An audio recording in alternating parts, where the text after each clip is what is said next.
Hey there guys, Master Kev here. Now, I know this isn't a video of the norm, it's not Payday 2 or Warframe, it's Minecraft.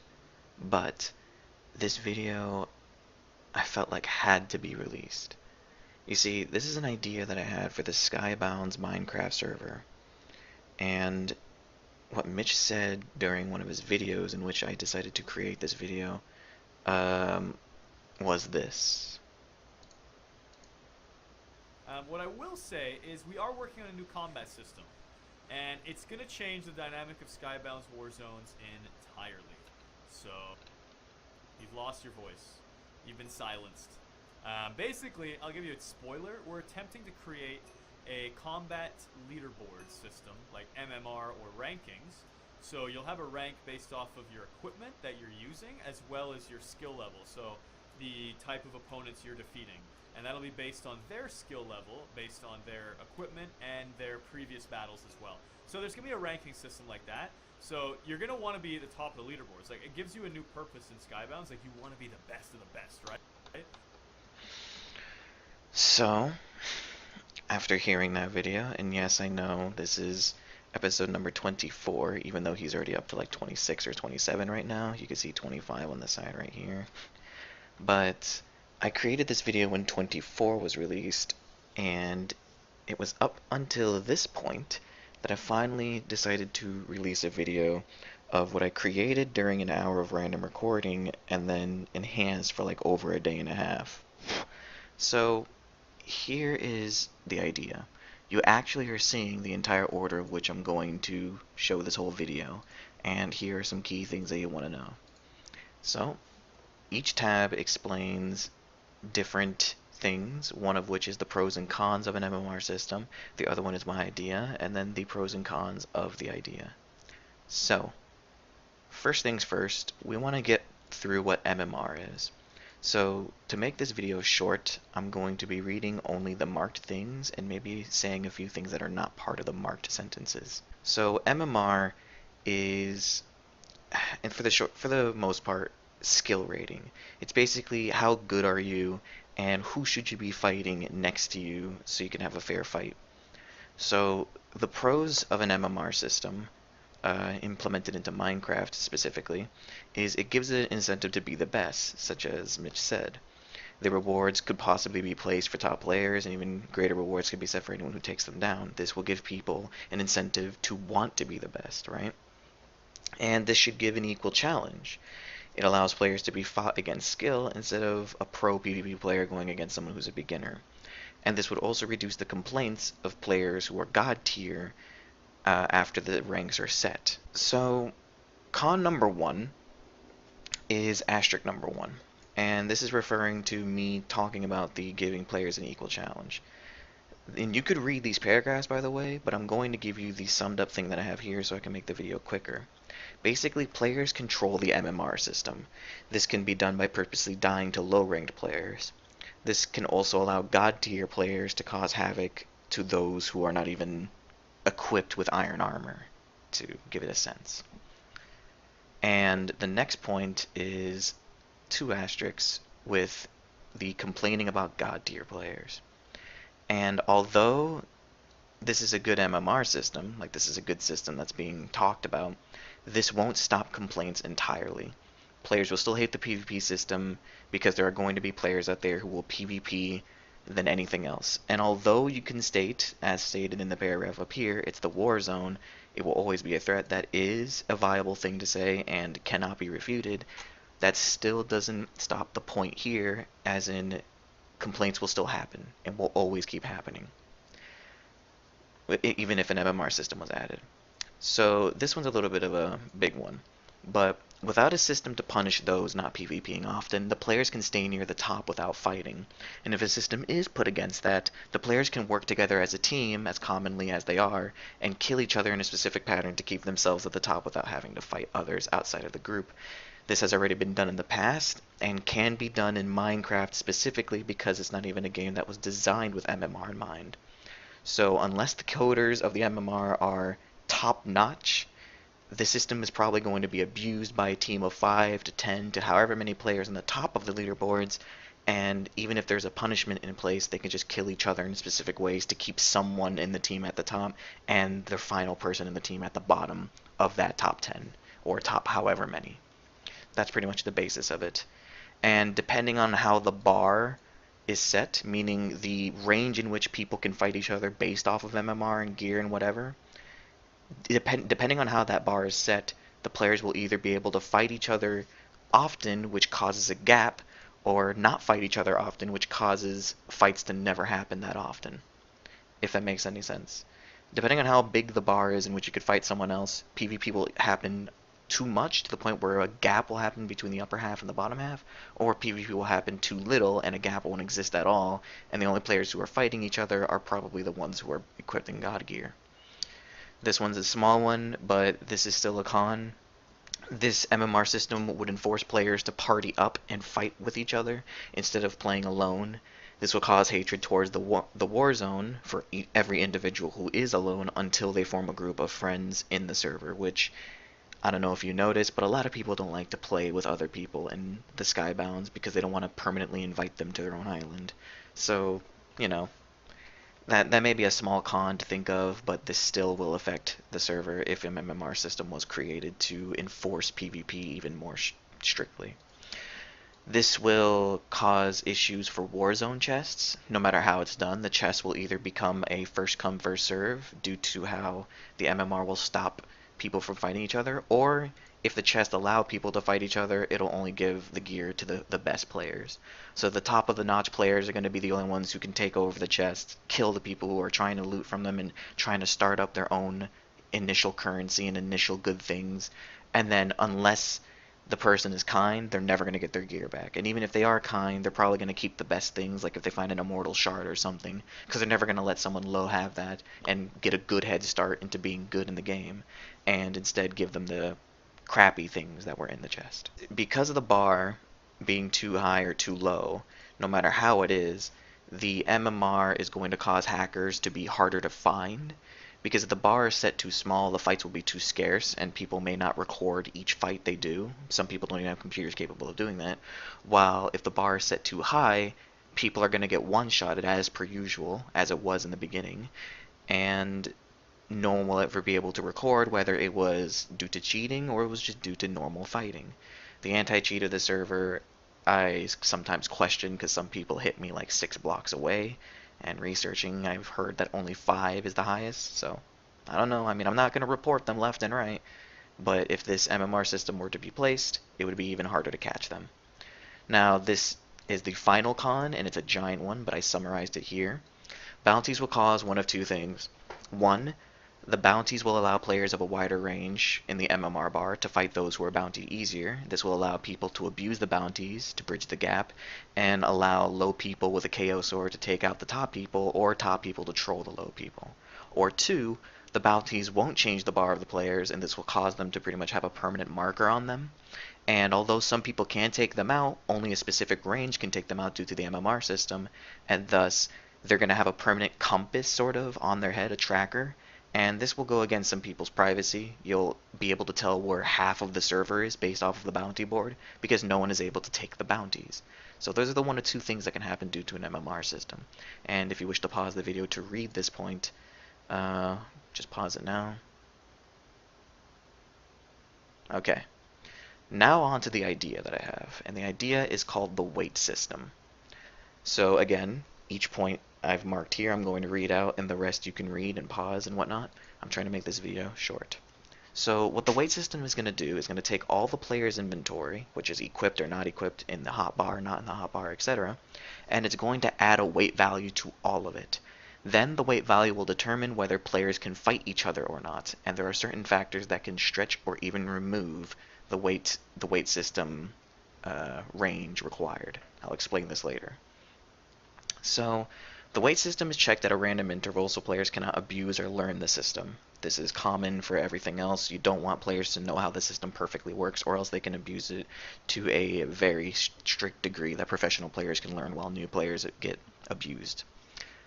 This system will determine the weight, and the weight cannot be changed via dropping or picking up items manually. Now, there is something that changes this, but I'll talk about that later.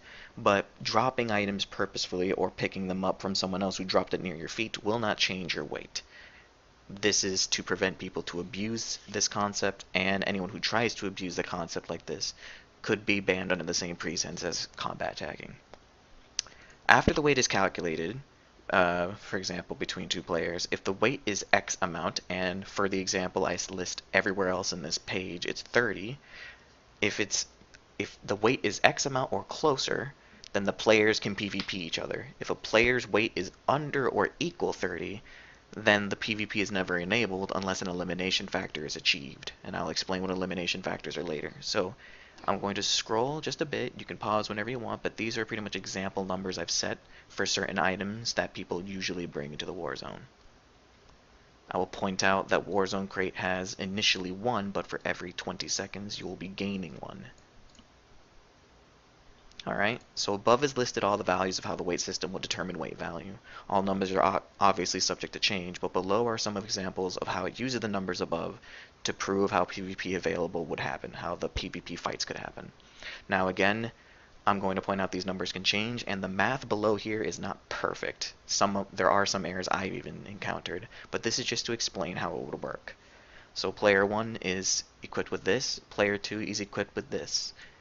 Since his weight is 98 and his weight is 32, they put the math together, 66. Since that's not less than 30, PvP is not available. Player 3 is close to player 2 with similar equipment. His weight adds up to 126. However, player 2's weight is 98. Since 126 minus 98 is under 30, which is 28, then the PvP is allowed and they are allowed to fight each other. Player 4 is close to player 1. So player 1 is just 32. He's not under 30, which is stated up here as the value in which you are not allowed to fight at all. If it's under 30, you can't fight at all. Player 4 is close to player 1, and he has 56. Player 1 being past 30 is 32. 56 minus 32 is 24. PvP is enabled. So that's just an example. The above shows a few scenarios of how the weight system would work and how they would be able to fight each other or not. Some are equipped equally and could fight on equal grounds, while others are equipped way too much, such as player 1 to player 2, and they'll never be able to fight each other, which is exactly what the Warzone needs. But below you'll see two more players, player 5 and player 6. Player 6 has equipped an iron sword, which is an elimination factor. An elimination factor causes a player to not be calculated to PvP even if their weight is under 30. This means that they will be able to fight in PvP even if their weight is under 30. Elimination factors come from KO swords, all swords and axes, any hoes that are past level 15. Alright? And the elimination factor will allow people under weight 30 to fight, but they still must meet the weight range. So they can't fight someone who's weight 60 if they're just coming in with an iron sword, but they can fight someone who's weight 30 if they came in with an iron sword, because then that would still be under 30, left to right, if they both had an iron sword, that is. So player 5 is equipped with all of this, and he has 18 weight, so he's under the PvP zone. This guy is equipped similarly, but he has the iron sword, which gives him an elimination factor. When player 4 tries to fight player 6, which player 4 is right here, they can't PvP. No PvP because the weight range is over 30. Here I've applied certain values that will change whether PvP is possible or not. The values below will dictate the range in which PvP is possible. So as you see here, they both go for the chest and they're both 2 blocks away. This means if a player stays within a Warzone chest radius not looted for more than 5 seconds, an elimination factor is applied, meaning even if they're under the weight of 30, they can still be PvP'd. And again, this is all just from the example numbers. This does not mean the weight has to be 30. Leaving the radius and not being in combat for more than 5 seconds will remove the elimination factor. 10 blocks from the center point of the Warzone chest, or the jack-o'-lantern now because jack-o'-lanterns are appearing, adds 5 weight to the PvP weight difference range per 2 blocks. So because they're 2 blocks away from the chest, the PvP range turns from 30 to 55, because it adds 25 for being in 2 blocks away. Now, the same example happens of player 4 versus player 6. Even though they couldn't PvP before, because they're touching next to the chest, their range is 55 instead of 30. Since 34 difference is less than 55, the PvP is enabled, if that makes any sense. If you loot a chest, your weight range increases by 15, so instead of 30, it goes to 45. This stays on the player until they reach a PvP safe zone, which is an outpost or the spawn. This effect cannot stack, so you can't loot like 10 chests and have a plus 150 weight range. That would just give it an unfair advantage, or disadvantage.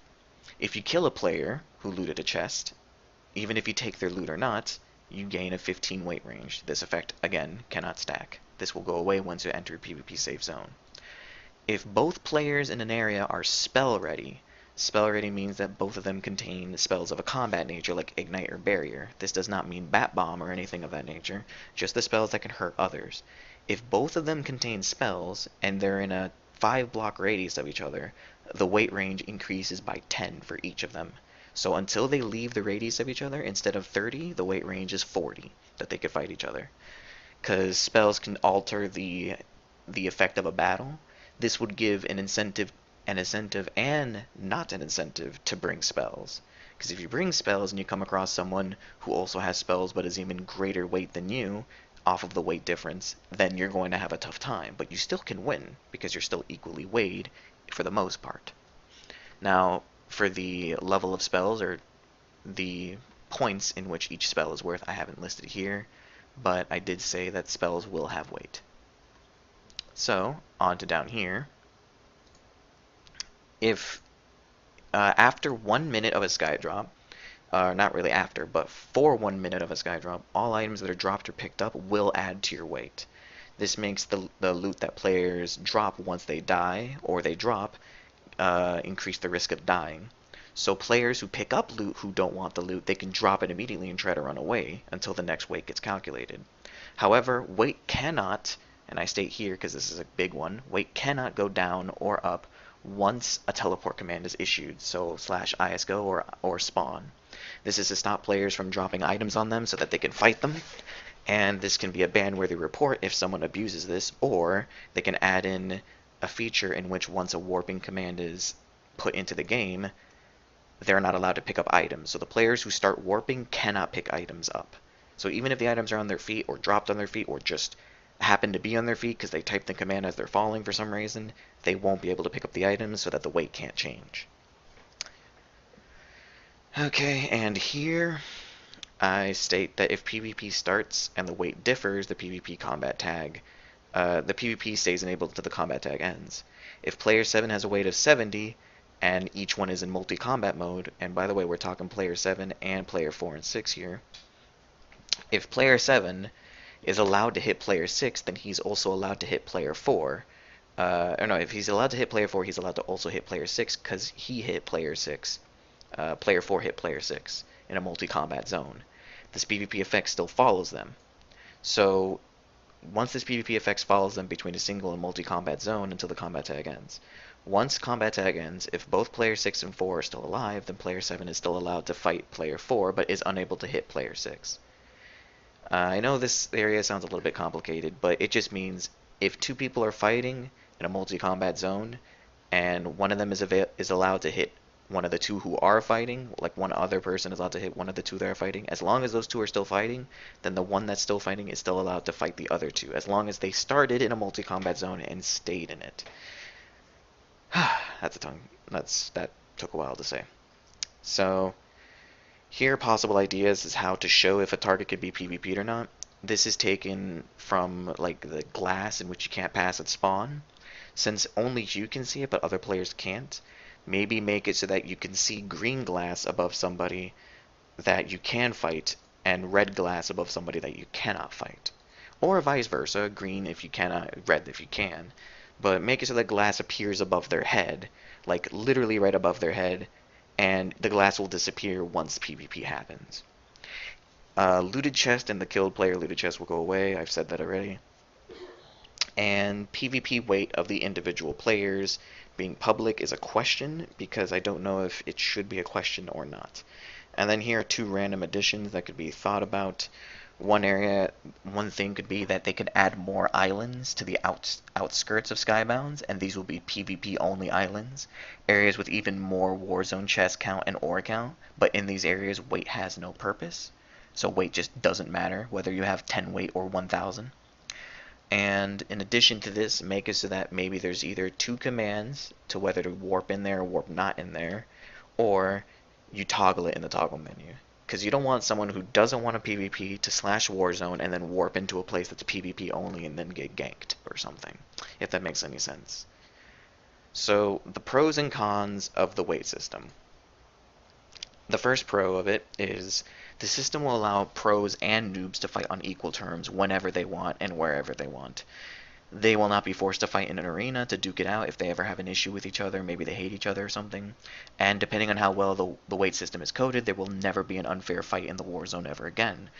The iffy field is that the only one-shotting that could be possible is via KO swords, and people don't want to waste that to players who are low rank or medium rank or mid-tier. They only want to waste that on the top tier people because it one-shots people. But other than that sword, all fights will always be equal. The second pro is that there is a piece weight limit, like I stated in the page here. Since the piece weight limit is 30, if you're under that weight limit, you can safely go into the war zone, and as long as you don't loot chests and increase your weight off of those items and whatnot, or even be near the loot chest when the sky drop happens, you're safe. You can mine safely, you can mine a stack or two of iron, but remember, mining iron or diamonds or even gold or even getting a Warzone chest will add weight. So eventually you want to make sure you're not over the weight once you mine too much. Again, the player will know their individual weight, but depending on whether other people know their weight is a question that I give to the people who may be watching this video. Okay, so now that you know that mining gives you weight and everything, but you can still be safe while mining, there's a risk, and people who gain rare items from mining will know that they're risking themselves if they stay too long with that rare item in their inventory. Now, the third pro of this is even if a sky drop happens, everybody gets on equal ground. This means that they can either go for the chest, or they can stay back and not have to risk being too close in the PvP range. Now, if you go for a chest, the people who go for it better know that they should be ready for a fight. This is why in this pro, this gives people the thought process of it was their fault, and this will either reduce or completely remove the complaints that happen in the server, because they know the risk for going towards the chest, looting, or killing someone that's near a chest, or staying back. So knowing that there is a risk, there is an actual reason that they did, or they caused in order for them to die, they won't complain so much, and it'll give a friendlier atmosphere for the server, which is what the server really wants, because apparently you say one wrong word and they'll give you a warning. And the final pro is that the system can work with the MMR system. If there is an MMR system based off of ranking and who kills who alone, the weight system can work on top of it. This will allow players to always fight on an equal ground, but whoever wins the fight will determine the MMR between the two. So no longer will the high-ranked people always fight with god-tier armor. If they want to fight with low people thinking that they're good enough, but then someone who's low beats them off, they will have a reduced MMR dramatically depending on how far they are in terms of the ranking between the two, while the one who won will increase their rank dramatically, if that makes any sense. This will allow people to fight each other left and right, no matter how far they are in the MMR system, but also give each other an equal way of fighting to, determine who is the best. That's a mouthful as well. So, with all of these in mind, what do you think the cons of the weight system is? And for me, I simply can't think of one. And I will read this word for word, even though I typed this less than an hour ago. As of me typing this, there have been no cons that I can think of. Cons can only be made of the weight system if the individual was greedy or selfish for loot or kills. The weight system would provide an equal ground if all items were weighed in appropriately. This could also be due to bias because obviously I've created this idea from scratch and maybe not want to think ill of it. So, if any cons can be thought of, leave them down in the comment section below. No comments, unless made intentionally insulting or, against the video or me, will be removed. And if a con poses a very great point or great weight against it, I'll personally pin them to the top so that we can have, civilized talk, hopefully, in the comment section between me or even other people with each other. And no duplicate cons will be pinned if one has been said already. So if two people say the con is, oh, there's no potatoes, I'm going to pin the first one, and then the second one's not going to get pinned. Alright? So that is the video. Hopefully it was not too long. And at the end of this video I'll also show some random ideas that I created down here. And I'm not going to really read them out word for word, but the first idea here is track MMR and weight system, depending on if both of them are added or not. And then if too much changes happen in the war zone, aka too many deaths, too many changes and whatnot, reduce the bar in which people can fight each other so that it equalizes out, the yin and yang sort of, as I say down here. And if too little happens, increase the bar so that it threatens the balance and whatnot, so people can start fighting each other more often until there's like a daily sort of death count that gets reached for balance in the war zone. And then the second idea is instead of having the safe zones be a safe zone, make it so PvP can happen outside of the safe zone, but still continue on inside the safe zone. So that this will stop people from smacking someone and then they're just forced being stuck against the wall, like the glass wall that appears. Because being stuck against that glass wall is not fun, and I think everyone can say that. So if this glass wall was removed and the PvP can continue on into the safe zone, this would give players a greater amount of room to fight in if they wanted to just start the fight outside and then bring it inside, or give players the chance to run away. Now, maybe you don't have to do this with the spawn, but do this with the outposts, because the outpost getting stuck against the wall is a little bit of a painful scenario. This will also stop people from losing out on getting smacked in the last maybe 20 seconds of their pull challenge. They could still run into the outpost and finish the challenge, but then they're still going to be killed, or maybe they can run away long enough so that they're safe in the safe zone. Get what I mean? So, with all of that said and done, I'm going to edit this video down. Hopefully it's not going to be longer than 15 minutes, but if it is, I apologize. But I hope you enjoyed the video. I know it was just looking at a text document and hearing my voice, but I had to say this idea out, and I'm going to try to pick up a few people to look at it, maybe talk about it. Maybe I'll also post this on the forums so that maybe some other people can see it, moderators and whatnot, and whether or not they see this entire video, no matter how long it is. That's up to them. But thank you very much for watching and hearing me out. I apologize that there's no clear, crisp background music, but I don't really have music to put onto this. So like or dislike the video, depending on how you feel. Subscribe if you haven't already. And I'll see you in the next video. And if you do want to see Minecraft videos released, leave a comment. I do have a few ideas that I can show in the Skybound server that maybe some people don't even know about. So, yeah, take care.